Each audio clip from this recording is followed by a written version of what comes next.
he is sometimes called Tamasi, or one who is in the mode of darkness. He is the original deity of material consciousness, and because he attracts all living entities, he is sometimes known as Sankarshan. The entire material world is situated on the hoods of Lord Sankarshan. From his forehead, he transmits to Lord Shiva the power to destroy this material world. Because Lord Sankarshan is an expansion of the Supreme Personality of Godhead, many devotees offer him prayers. And in the planetary system of Patal, all the Suras, Asuras, Gandharvas, Vidyadhar, and learned sages offer him their respectful prayers. The Lord talks with them, Krishna, in their sweet voice. His bodily construction is completely spiritual and very, very beautiful. Anyone who hears about him from a proper spiritual master becomes free from all material conceptions of life. The entire material energy is working according to the plans of Anantadev. Therefore, we should regard him as the root cause of material creation. There is no end to his strength, and no one can fully describe him, even with countless Therefore, he is called Ananta or unlimited. Being very merciful toward all living entities, he has exhibited his spiritual body. Sukdev Goswami describes the glories of Anantadev to Maharaj Parikshit in this way. Okay. All right. Venkat Narsimha Prabhuji, Hare Krishna. Please unmute yourself and read the verse 1. Hare Krishna Mataji. Tasya Mola Deshe Sri Swakavacha Tasya Mola Deshe Trisamjyosana Sahasrantara Aste Yavaikala Bhagavata Stamasi Samakyatananta Iti Satvatiya Drushtadrushayo Sankarshnam Miha Abhimana Lakshanam Yam Sankarshnam Mitya Sakshate. Hare Krishna Mataji. Thank you, Hare Krishna. Madhumay Krishna Kant Mataji. Hare Krishna Mataji. Om Namo Bhagavate Vasudevaya. Shri Shuka Uvacha Tasya Mula Deshe Trimshatyojana Sahasrantare Asteya Vai Kala Bhagavataha Tamasi Samakyata Ananta iti Satvatiya Drashtudrushyayoh Sankarshanam Ahamiti Abhimanalakshanam Yam Sankarshanam Iti Achakshate. Thank you, Mataji. Hare Krishna. Hare Krishna. Revti Ratnangi Mataji. Hare Krishna Mataji. Pranams Mataji. Om Namo Bhagavate Vasudevaya. Tasya Muladesho Trishado Jana Sahasrantat Asteya Vaikal Kala Bhagavati Stamasi Samagya Dhyananta Iti Satvatiya Drishta Drishtayayoha Sankarshana Mahabhitya Bhimana Lakshanam Ya Sankarshana Midyaya Shakshate. Hare Krishna Mataji. Thank you very much. Krishna. Pushpa Yashomati Mataji. Hare Krishna. Hare Krishna Mataji. Pranams Mataji.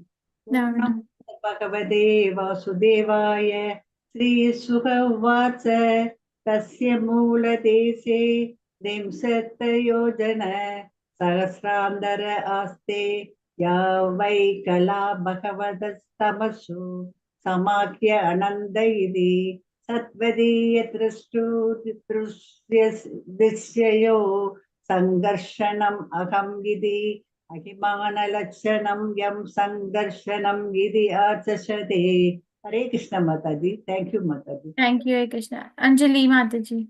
Hare Krishna. Hare Krishna Mataji. Dhanvat Pranam. Pranam. Shri Shuka Uvacha Tasya Mula Deshe Trishat Yojana Sahasra Antar Aste Yavai Kala Bhagavataha Tamasi Samakhyata Ananda Iti Satvatiyaha Drashta Drushayoho Sankarshanam Aham Iti Abhimana Lakshanam Yam Sankarshanam Iti Achakshate. Hare Krishna Mataji. Thank you. Pranandini Madhvi Mataji. Hare Krishna Mataji. Pranam Mataji. Om Namo Bhagavate Vasudevaya Sri Sukha Uvacha तस्य मूले देशे त्रिसज्जोजनसहस्रान्तर अस्ति ये वै कालः भगवतस्तमसि समख्यत अनन्त इति सत्यैत्य सत्यते दृष्टे दृश्यः संकर्षणम् अहम् इति अभिमानः लक्षणं यम संकर्षणम् इति अचक्ष्यते। हरे कृष्ण माता जी। थैंक यू माता जी। हरे कृष्ण। विजय लक्ष्मी माता जी, हरे कृष्ण। हरे कृष्ण माताजी। ओम नमो भगवते वासुदेवाय। श्री शुगोवाच दस्य मूल देशे त्रिसंसद योजना सहस्र अंतर आस्ते वै कला भगवते तामसु समाज्ञातानंद इति सत्वदीय तिष्ठु त्रिश्ययोः संकर्षणम् अहम् इति अभिमान लक्षणं यम संकर्षणम् इति आशते। थैंक यू माताजी। हरे कृष्ण। शुभ राम प्रभु जी, हरे Krishna.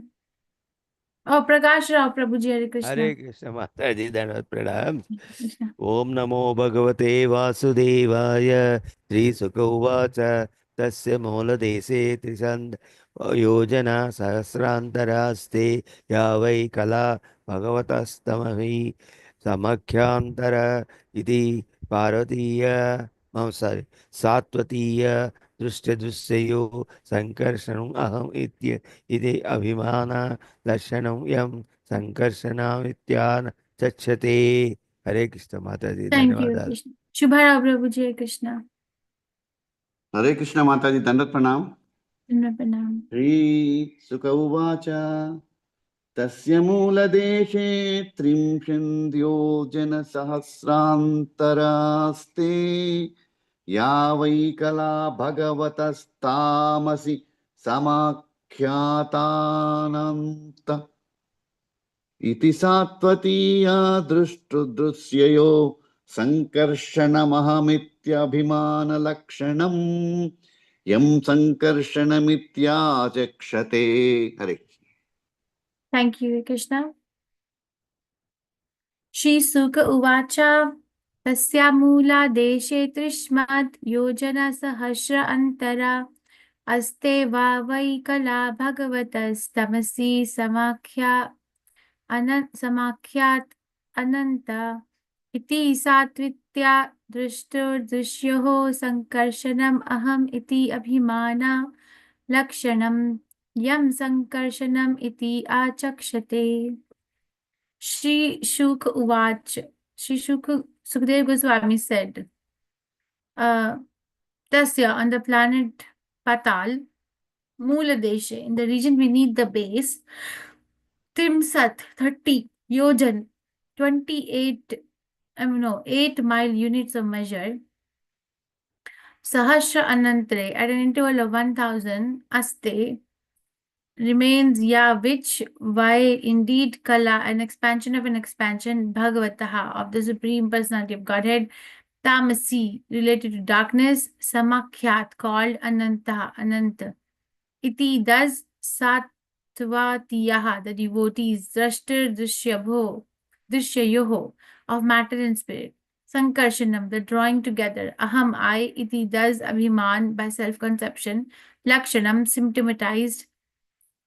Yam whom sankarshanam sankarshan iti thus achakshate, learned scholars describe. Translation by His Divine Grace Sri Prabhupada Ki Jai. Sri Sukdev Goswami said to Maharaj Parikshit, My dear king, approximately 240,000 miles beneath the planet Patal lives another incarnation of the Supreme Personality of Godhead.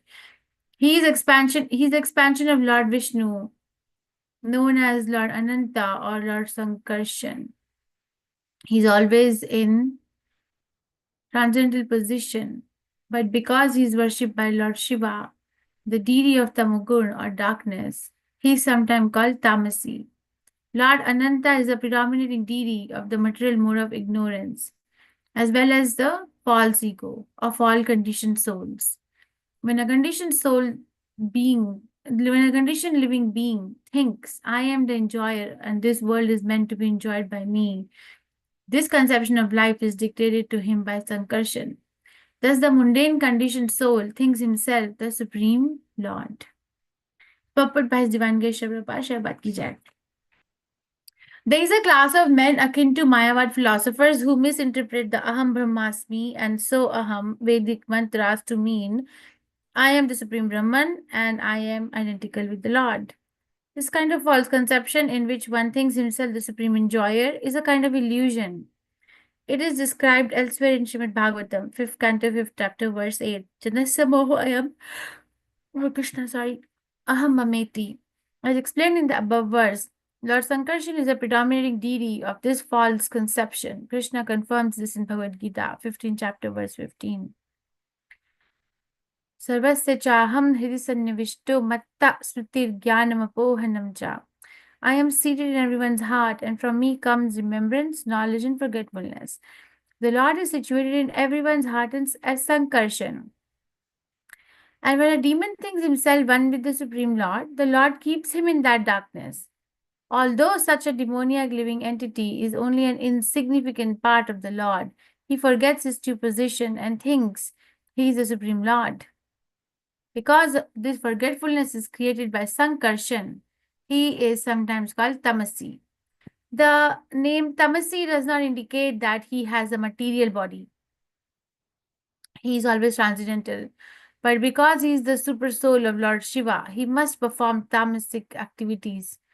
Who must perform tamasic activities? Sankarshan is sometimes called Tamasi. Om Agyan Timirandasya Gyananjan Shalakaya Chakshurmiltaveda Tasmai Shri Gurve Namaha. Shri Chaitanya Manavishtam Sthapitam Yena Bhutale Swayam Rupa Gadamahyam Dadati Savadantikam. हे कृष्णा कर्ण सिंधु दीन बंधु जगत पते गोपेशा गोपिका कांता राधा कांता नमस्ते भक्त कांचन गौरंगी राधे वृंदावनेश्वरी वृषभानुस्ते देवी प्रणमामि हरिप्रिय जय श्री कृष्ण चैतन्य प्रभु नित्यानंदा श्री अद्वैत गदाधर शिवसादि गौर भक्त वृंदा हरे कृष्णा कृष्ण कृष्ण हरे हरे हरे राम राम राम हरे हरे नमाम विष्णुपदाय कृष्ण पृष्ठाय भूतले श्रीमति भक्तिवेदांत स्वामी नामने नमस्ते सरस्वती देवे गौरवाणी प्रचारिते निर्विशेष शून्यवादी पाश्चात्य देशतारिणे. Shri Sukdev Goswami said to Maharaj Parikshit, My dear king, approximately 240,000 miles beneath the planet Patal lives another incarnation of the Supreme Personality of Godhead. He is the expansion of Lord Vishnu known as Lord Ananta or Lord Sankarshan. He is always in the transcendental position, but because he is worshipped by Lord Shiva, the deity of Tamoguna or darkness, he is sometimes called Tamasi. Lord Ananta is the predominating deity of the material mode of ignorance as well as the false ego of all conditioned souls. When a conditioned soul, living being thinks, I am the enjoyer of, and this world is meant to be enjoyed by me, this conception of life is dictated to him by Sankarshan. Thus, the mundane conditioned soul thinks himself the Supreme Lord. Okay, we're starting the new chapter today. We're reading from 5th canto Srimad Bhagavatam, which is called as a creative impetus. And this chapter is called as what? The glories of Lord Ananta. Glories of Lord Ananta. So, having described the entire subterranean heavenly planets, or all the 7, planets underneath Earth, Sukdev Goswami is now telling Parikshit Maharaj about the abode of Lord Ananta, which is even below Patal.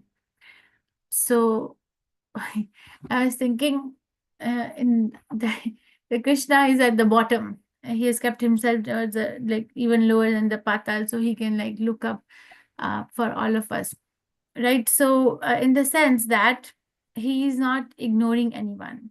The vision is going to everyone. And in this world, in this age, we say Krishna consciousness or the chanting of the Hare Krishna Mahamantra is highest, benediction, right?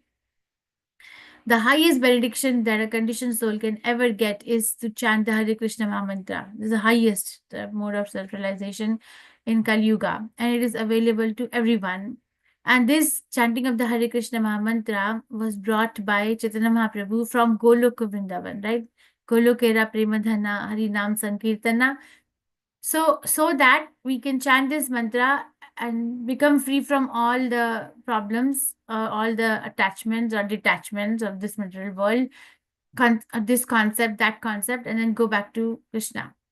So it is said that the highest was brought for the lowest, because the people in Kali Yuga are non-deserving.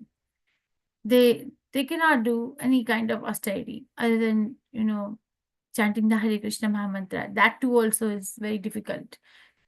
So we are lowest in that way, according to the Shastra Chakshu, according to the Acharyas, according to the Tattvadarshis, the people living in Kali Yuga, whoever has taken birth in this particular yuga is the lowest.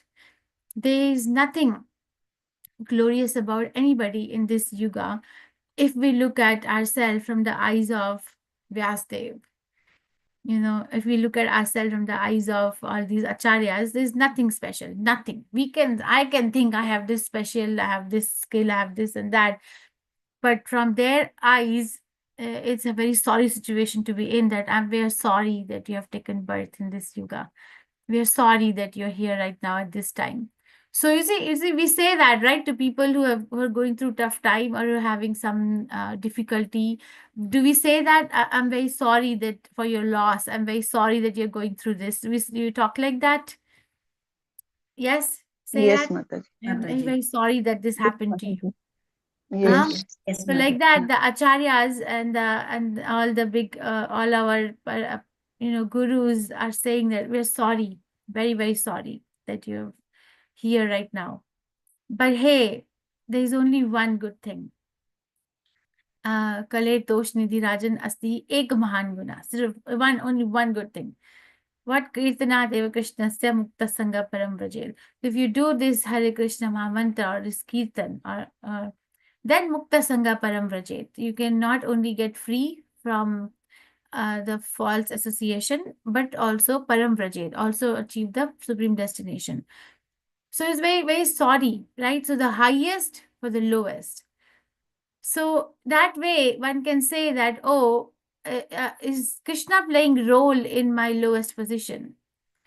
Because this verse, I want to bring up the apparent contradiction that Krishna playing a role in bringing to my lowest position. So Krishna says, I'm in everyone's heart. You see, Sarvasya Chaham Hriddhi Sannivishta. I'm staying in everyone's heart. So Krishna is in, if we have a heart, then there is Krishna there, which is there in every living entity. Whether the medical science is able to describe the heart in some living entity, they say trees have no heart, or stones have no heart, or this microorganism has no heart. But according to the scriptures, everyone has a heart because Krishna is with everyone. So basically, our knowledge is limited. So is Krishna playing a role in bringing me to my lowest position by giving me the forgetfulness? And here we see that Krishna is actually in the form of Lord Ananta, or Sankarshan, is the predominating deity of the material mode of ignorance as well as the false ego of all conditioned souls. You know how the predominating deity of the mind is who? Who is the predominating deity of the mind? We study in 3rd canto Srimad Bhagavatam. Which expansion of Aniruddha. Aniruddha. Very nice. Like that, thank you. So like that, Krishna is a predominating deity, and then he's managing it through all the demigods, yes, but predominating deity is Supreme Personality of Godhead himself. So I can say that, I can blame it on Krishna. Blame it on Krishna. That Krishna has given me this in the form of Ananta or Sankarshan, has given me this particular ability to be in material mode of ignorance and stay tight and imbibed in more of in false ego, that I'm actually indeed the enjoyer, and this world is actually meant to be enjoyed by me. There's nothing but enjoyment. So enjoy, party hard. So how do we bridge that gap? You see, this is Krishna. The thing is that a devotee can look at this verse in a different vision, and a non-devotee can look at this verse. They say, okay, this is, God's arrangement. See, God himself has come to us in the form of Ananta Dev, and he is himself doing all this, sprinkling all this pixie dust and making me go in this particular so-called magic spell that I am actually the enjoyer. So if he's himself doing it, let me just do it. That is why this opening of this chapter is very important. Prabhupada is writing. You see, Prabhupada doesn't write this at many places, that this particular chapter has to be understood from the mouth of a spiritual master. Where does it say? this chapter has to be understood from the mouth of a spiritual master. It says somewhere, right? Can you guide me? Where does it say in the entry? Anyone who hears about him from a proper spiritual master becomes free from all material conceptions of life. So that is why it has to be heard properly. Okay, because our mind can block us, in understanding the glories, and can actually become glorious in itself, that okay, Krishna has given me this, so why not? But a spiritual master is needed to understand this particular concept, and who is Anantadev. So basically, it is nothing but an exhibition of the love of Supreme Personality of Godhead, right? That okay, I want to forget you, Krishna, but the soul cannot forget Krishna. But it's like Prabhupada explains finger, relationship of a finger with the hand. The finger is very important as long as it is attached to the hand. If we say finger, forget the hand, it's not possible. But then when it is cut off from the hand, it has no value. It has to be attached back to the hand for it to have a value. Or Prabhupada gives example of a nut bolt on a very big machine. A small nut has a value as long as it is attached in a whole, in the picture of the whole functionality of a machine. But when the nut is like fallen off or it gets bad, then it has no value. Like that, a soul has no value if it is not connected to Krishna. It has no value. But we wanted that. I wanted to forget Krishna.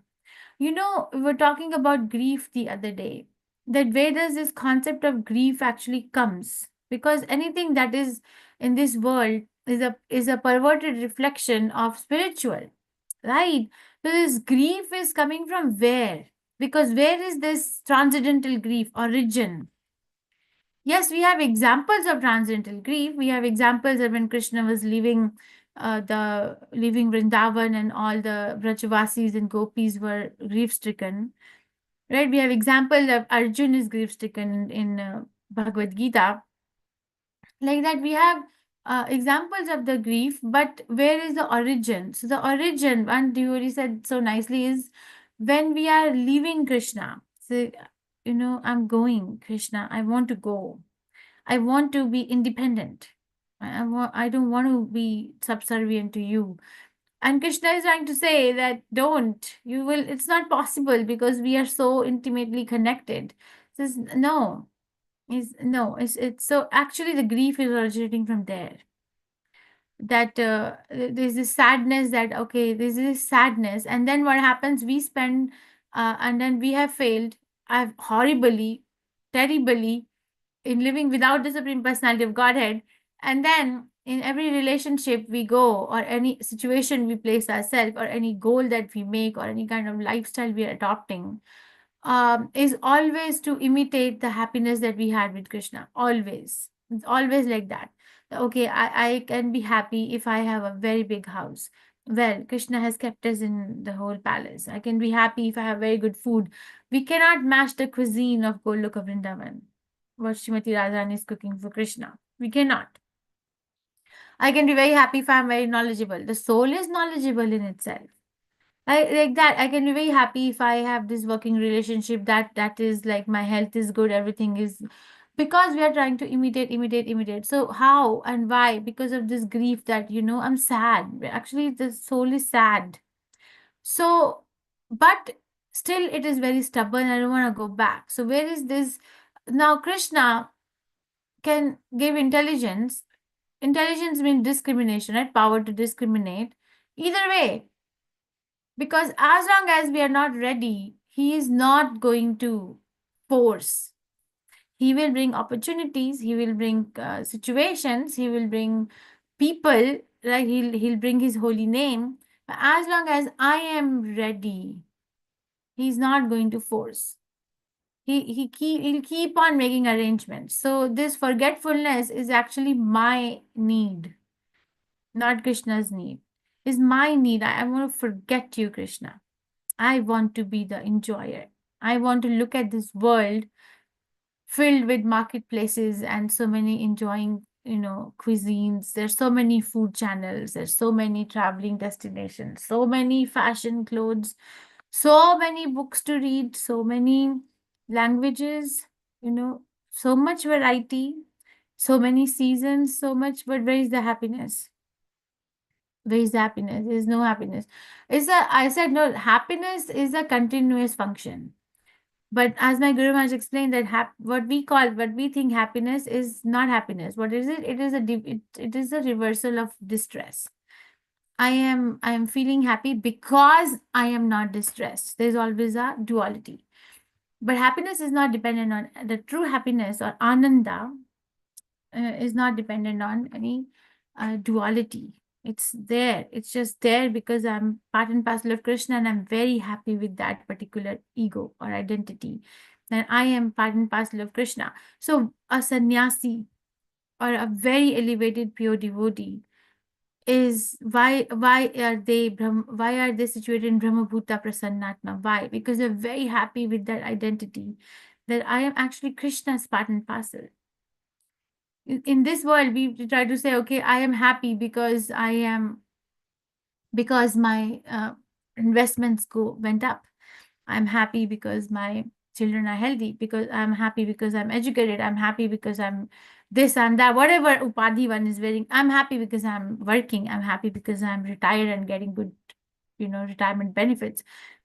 We go on, but actually it's not happiness. If you really, really study, if I really, really minutely look at me, look at the situation in our life, it is because I am able to defeat something which was distressful, so I think I am happy. But that's not Brahmabhuta Prasannatma. The Brahmabhuta Prasannatma is, am I happy identifying myself as a servant of Krishna? I belong to Krishna. That's where my origin is from. I am not this body. I'm not even the mind, intelligence, nothing. I'm not even my name. I'm not even the associates of the allies that I associate myself with. Nothing. I'm actually Krishna's. So that particular surrender, that particular concept can, then then the memory comes back of who I am. Okay, and that can only happen when we reach the stage of at least Bhav Bhakti and Prem Bhakti. But in this particular scenario, Lord Ananta is not responsible for my forgetfulness. He's not responsible. He is just aiding it. He's just facilitating that forgetfulness, but he's not responsible for that forgetfulness. The responsibility is on me. And I can remain forgetful as long as I want to. But the minute I get tired that this is not working out, there's a very nice devotee in Gitanagri. Her name is, she gave me permission, so I'll tell you, like Vajalila Mataji. She's elderly, she's in her late 70s, and she's very nice. So she's American. And I asked her, how did you come to Krishna consciousness? She said, I'm American. What do you expect? We were having fun in our life. But one day I was in my house in New York, and I was thinking, there's got to be something better than this. There's got to be something better. This is not giving me the happiness that I think. And she's from Christian background. And then she said, very next week, I met the devotees in New York. And here I am, some 40 plus years later. Now, another devotee in Nagari, how did he come to Krishna consciousness? He said he was working as a waiter in a restaurant in New York. And he was just casually, going home one day, and he saw these devotees doing Sankirtan on the street, and they looked very ethereal. They looked very nice and very beautiful. So he saw them a couple of times. He didn't make much of it, but one day he approached one of them and said that, who are you guys? Like, who are you? He said, oh, we have a temple nearby. We are this. Why don't you come? So he said, okay, I just went, casually one Sunday, I went to the feast, and then the devotees were so nice that they welcomed me and no questions asked. And then I just kept going, kept going. And now he's like the very good servant, serving and dedicated his life in Gitanagari. So basically the memory comes back in the association of the devotees. The memory, that is why as long as we are in the association of the devotees who are actually equally motivated and can motivate us, we are okay. But the minute we take ourselves out of the association, we are not okay, because we're still in a very fragile situation. It's not that okay, I can be, it's not that we have to leave our houses and live in the temple, but somehow or other be associated with the devotees. Somehow or other the effort has to be made. Otherwise, our own mind will create a big havoc, and the sadhana will be very, very struggling. Will be struggling. Okay, so understand that Anantadev is not the responsible. He's not responsible for my forgetfulness, even though he is the predominating deity of which is of mode of ignorance and false ego. But he's not responsible for causing the forgetfulness. He is facilitating that forgetfulness. For how long he will go on doing it? As long as I want. As long as I want to forget Krishna, I will. He will facilitate this. Okay. So what is it that needs to be changed? My desire has to change. Okay, my vision of this world, of my vision of myself has to change. My vision of the world has to change, and then the proper installation of memory, revival of the memory has to be done. If you see a person who is recovering from traumatic brain injury, if you see such people in the hospital, I mean, I hope you never get to see if you're not from the medical background. But if you see people who are recovering from traumatic brain injuries, they have memory loss, right? Immediate, there are three kinds of memory, so they have memory loss. So in one of the brain rehabilitation facilitators, what they do is that they try to bring the memory back. How? There are different techniques. There are sensory techniques, there are visual techniques. So I saw one time they were doing the therapy with one of the patients, and they were like showing the placards, the cards with drawings, that this is a mountain, or this is I don't know what they were showing, different kinds of images. This is a cow, this is this. So they actually expose it to for a certain amount of time to the person's vision, and then they take it out, and then they ask that, what did you see? And then you connect what was there. So I was watching all that, and I was seeing that, my God, like Krishna does exactly the same. We are copying it. Look at the sun. I am the eye of the sun. Look at the moon. Can you remember me? You're drinking water. Can you remember who's the taste of this water? You think you have an ability. Can you remember who is the source of your ability? Can you remember that who is actually helping you to breathe, who is helping you to digest the food, who is. So basically we are in a rehabilitation program, was my conclusion. Looking at that, is not just that person had a traumatic brain injury and is now getting this rehab therapy in the ICU. No, we are all kind of like that. It's a traumatic experience, and chanting Hare Krishna, associating with the devotees, reading the scriptures is like a revival of that memory. So it's recovering from trauma, basically. I think I'll stop here. Is there any question, reflection, realizations, corrections? Or I want to go to Damodar Leela for a few minutes. Am I audible? Yes, Mataji.